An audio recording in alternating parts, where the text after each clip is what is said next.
नमस्कार दोस्तों, मैं सत्या आपका आपके YouTube चैनल मैं दवाई सत्या में स्वागत करता हूं। मेरे साथियों, अब बेहतरीन सवाल, छोटे छोटे सवाल कुछ और बचे थे जिनको आज सफाया कर दिया जाता है। ठीक है, पहला सवाल आपकी कॉपी पर यह है, बहुत ही छोटा सवाल है लेकिन थोड़ा सा डाउट रखता है, इसको कैसे किया जाएगा। ये सारे सवाल मैंने 3 सवाल इकट्ठा सेलेक्ट कर लिया साथियों, तीनों सवालों का उत्तर यहीं पर हम लोग खत्म कर देंगे। इसने बोल दिया कि एक वस्तु को 96 रुपया में बेचा गया, यदि उस पर प्राप्त लाभ का परसेंट संख्या के लागत मूल्य के बराबर हो तो संख्या का लागत मूल्य ज्ञात करें। ध्यान से बात समझिएगा, इस सवाल में बच्चे यक्स मानने के चक्कर में पड़ जाते हैं जो बहुत ही लेंदी हो जाता है। ठीक है, इस सवाल को करने के हम दो तरीके बता दे रहे हैं। ठीक है, इस सवाल को करने का जो अवेशम तरीका होगा वो क्या होगा और कैसे इस सवालों को करेंगे। 96 रुपया में बेचने पर जितना लाभ होगा उतना ही उसकी लागत मूल्य होगी। जैसे हम समझ जाए कि अगर हम 40 रुपया में बेच रहे हैं तो 40% का लाभ होगा। अगर हम 40 रुपया में खरीदें तो 40% के लाभ पर बेचेंगे। अगर 50 में खरीदें तो 50% के लाभ पर बेचेंगे। अगर हम 60 में खरीदें तो 60% के लाभ पर बेचेंगे। इस तरीके का सवाल ही बोल रहा है। तो ऐसे सवालों को क्या करेंगे, एसपी कितना दे रखा है मेरे साथियों, एसपी इन्होंने दे रखा है, एसपी इन्होंने दे रखा है, एसपी सवाल में दे रखा 96। पहला जो तरीका है इसका करने का, पहला तो तरीका ये है मेरे साथियों, पहला मेथड ये है, फर्स्ट मेथड ये है, पहला जो मेथड ये है कि आप क्या करें कि जो भी एसपी आपका दिया हो वह एसपी क्या करेंगे, आप 10 के मल्टीपल पर तोड़ेंगे। आप ऐसा गुणनखंड ढूंढेंगे जिनके बीच में अंतर कितने का हो, 10 का हो, और गुणा करने के बाद कितना आ जाए, 96। पहला तो काम ये करना पड़ेगा। ऐसे सवाल में बड़ी डिजिट नहीं दी जाएगी साथियों, ताकि आपको ढूंढने में दिक्कत हो। आपको छोटे ही डिजिट पर सवाल का कंसेप्ट खाली पूछ लिया जाएगा। ये नॉर्मली सवाल है, इसके कंसेप्ट को क्या हम बताएं, ये सब कंसेप्ट ही अपने आप में। ऐसे सवालों को क्या करेंगे हम, यहां पर 10 के अंतर वाले गुणनखंड पर तोड़ेंगे। एक 16 होगा और एक क्या हो जाएगा, 6 हो जाएगा। 16 छक्का 96 और दोनों के बीच में अंतर कितने का है, 10 का। बस क्या करना है, ये बन जाएगा आपका सीपी और ये बन जाएगा एसपी का परसेंट। ये क्या बनेगा, एसपी का परसेंट। एसपी का परसेंट का मतलब आप दोनों में सीपी कैसे निकालेंगे, 10 से गुणा करके। 10 से जब गुणा करोगे तो वस्तु का क्रय मूल्य कितना होगा, 60। और यहां पर जब 10 से गुणा करोगे तो पता चलेगा 60% के लाभ पर बेचा गया। 60% का क्या हो जाएगा, लाभ पर बेचा जाएगा। तो एसपी का परसेंट होगा और यहां पर मेरे साथियों, यहां पर सीपी कितना हो जाएगा, 60। तो इस सवाल का उत्तर कितना हो जाएगा, 60।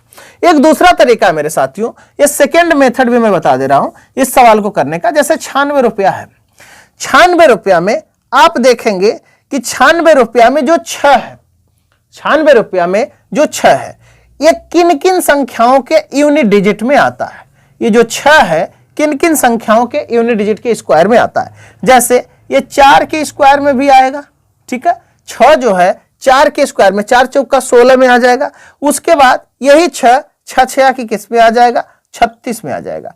यही 6 किस में आ जाएगा, 36 में आ जाएगा। ठीक है, 6 के 36 में आएगा और 4 चौका 16 में आएगा। तो जब ये दूसरा तरीका आप लगाएंगे तो यहां पर छोटी वाली यूनिट नहीं पकड़ना है। ये स्क्वायर क्या है, छोटी वाली यूनिट नहीं पकड़ना है। ठीक है, छोटी वाली यूनिट नहीं पकड़ना है। ठीक है, बड़ा काटना पड़ रहा है भाई, यही सब मैनेज करना पड़ता है बेटा। ठीक है,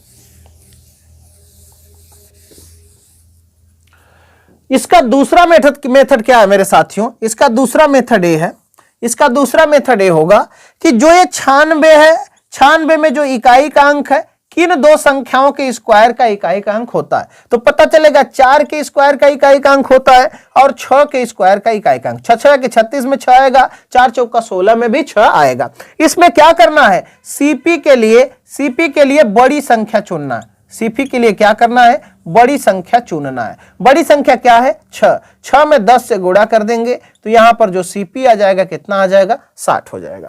बड़ी संख्या में जो सीपी आ जाएगा कितना आ जाएगा, 60 हो जाएगा। आप सोचेंगे कि सर क्या यह तरीका हर जगह लगेगा। हाँ मेरे साथियों, यह तरीका हर जगह लगेगा। आपके सामने 3 सवाल छपे हैं ना, तीनों पर इंप्लीमेंट करके हम लोग देखने वाले हैं। ठीक है, अगला सवाल ये बोल रहा है, किसी वस्तु को 144 रुपया में बेचने पर होने वाले लाभ का प्रतिशत उस वस्तु के क्रय मूल्य के बराबर है, उसका क्रय मूल्य ज्ञात करें। यह तो था पहला सवाल।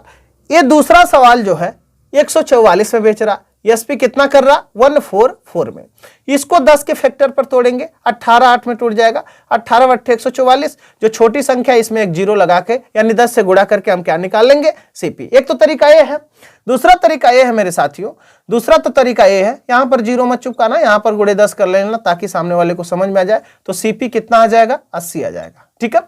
दूसरा तरीका जो आप लोगों ने यूनिट डिजिट वाला सीखा है, तो क्या यही यूनिट डिजिट वाला तरीका है 144 में? इकाई का अंक कितना है 4।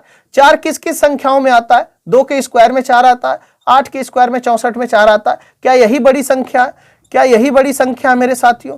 अगर यही बड़ी संख्या है, अगर यही बड़ी संख्या तो इसमें 10 से गुणा करके हम सीपी निकाल लेंगे। तो सीपी कितना हो जाएगी 80। तो इस वस्तु का जो सीपी हो जाएगी कितना हो जाएगी 80। अगर किसी को चेक करना हो कि क्या सर सही सवाल का उत्तर सही है या गलत है, वो क्या करेगा, एसपी दिया ना 144, एसपी दिया अगर 144 तो एसपी बराबर क्या होता है सीपी गुणा में प्लस माइनस लाभ या हानि। ठीक है। तो सीपी कितना निकल गया 80। इस पर 80% का लाभ होगा, तो 80% के लाभ पर बेचोगे तो 180 में बेचोगे, तो यहां पर 18 बट्टे कितना बेच दोगे 144 में।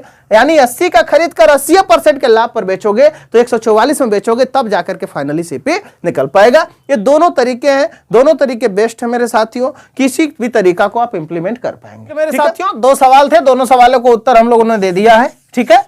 और इस दोनों तरीके से सवाल को कर ले जाइएगा। ठीक है। ये पूरा निचोड़ में दे रहा हूं सवाल, ऐसे सवालों को हम लोग कैसे जल्दी करेंगे। ठीक है। आर्टिकल का सवाल है, जबकि पेपर में पूछा गया सवाल है मेरे साथियों। बोला रीना ने 48 वस्तुओं को 2160 रुपए में बेचा, यदि तब उसे 10% की हानि होती है। 2160 में बेचने पर 10% की हानि होती है। ठीक है। 12% का लाभ कमाने के लिए 2016 रुपया में कितनी वस्तुएं बेचनी होगी? कितने परसेंट का लाभ लेने के लिए? 12% का लाभ लेने के लिए। सबसे पहले ऐसे सवालों को कैसे करेंगे मेरे साथियों? सबसे प्रथम लाइन जो होगा, इस सवालों का जो कॉन्सेप्ट होगा, सवालों में जो कॉन्सेप्ट मैं छापना चाह रहा हूं, कॉन्सेप्ट होगा, सबसे पहले क्या रखोगे, यहां पर रखोगे रुपया और यहां पर रखोगे वस्तु। क्या रखोगे? रुपया और यहां पर रखोगे वस्तु। यहां पर जो लाभ हानि हो रहा है, यहां पर जो लाभ हानि हो रहा है, इस लाभ हानि को यहां पर रखोगे। पहला काम क्या करोगे, ये करोगे। जब दोबारा वाली लाइन में वो बोल रहा है कि इतने रुपया में कितनी वस्तुएं बेचनी पड़ेगी, तो दोबारा वाली लाइन में ये वस्तु और रुपया क्या हो जाएगा, चेंज हो जाएगा। यानी दोबारा वाली लाइन में वस्तु फिर यहां पर लिखना पड़ेगा, यहां पर वस्तु और यहां पर क्या लिखना पड़ेगा, रुपया। ठीक है। ये कॉन्सेप्ट आपको हमेशा याद होनी चाहिए। और दोबारा वाला लाभ हो रहा है तो लाभ, और दोबारा वाला हानि हो रही है तो हानि रखना है। बस इतना ही आपको समझना है। ठीक है। पहले रुपया में कितनी वस्तु बेची गई, दोबारा कितने रुपया में कितनी वस्तु बेचनी चाहिए। लाभ हुआ तो पहली बार लाभ, हानि हुआ तो दूसरी बार हानि। ठीक है। ये कॉन्सेप्ट आपको समझना पड़ेगा। अगर समझ में नहीं आता मेरे साथियों, तो मैं क्या कर रहा हूं, जब सवाल छाप रहा हूं, सवाल के माध्यम से आपको गारंटी की समझ में आ जाएगा। जो पहला सवाल आपके सामने देख रहा था। ठीक है। पहला सवाल जो इन्होंने दे रखा है, इन्होंने बोला है कि 48 वस्तुओं को 2160 रुपए में बेचा जाता है। ठीक है। तो कितना में बेचा जाता है, पहले रुपया मैंने बोला ना, तो यहां पर लिखना 2160। कितना वस्तुएं बेची जाती है, 48 हो गया। इस पर बोल रहा है कि 10% की हानि होती है। 10% की हानि होती है तो यहां पर लाभ हानि पहला वाला कितना लिख लिए, 90। 10% की हानि होती है तो कितना बेच रहा है, 90। खरीदा कितना में रहा होगा, 100% में। यह तरीका हो गया। दोबारा क्या करना है, वो बोल रहा होगा कि 12% का लाभ प्राप्त करने के लिए, 12% का लाभ प्राप्त करने के लिए 2016 रुपया में कितनी वस्तुएं बेचना होगा। तो 12% का लाभ का मतलब 112 में 112% दाम हो जाएगा। ठीक है। 2016 रुपया में, दोबारा रुपया नीचे आ जाएगा, 2016 रुपया में कितनी वस्तुएं बेचना पड़ेगा। तो यहां पर लिख लो आप कितनी वस्तुएं, वस्तु लिख लो। यहां पर वस्तु पूछ रहा तो वस्तु को लिख लो। अब काट दो मेरे साथियों, जो आएगा वो सवाल का उत्तर आपका बन जाएगा। ठीक है। हम लोग यहां पर डिवाइड करते हैं, यहां पर हम लोग डिवाइड करते हैं। यहां 9 से काटेंगे तो 9 दूना कितना होगा, 18। 9 चौका कितना होगा, 36। ठीक है। 9 चौका कितना हो जाएगा, 36। यहां पर कितना हो जाएगा, 24 से कम 24, 24 दूना 48। 2 से काट दोगे मेरे साथियों, 2 से काटोगे तो कितना बन जाएगा, 56 बन जाएगा। ठीक है। 2 से काटोगे तो कितना बन जाएगा, 56 बन जाएगा। ठीक है। यहां 14 से काट लो, 14 चौका कितना होता है, 56 होता है।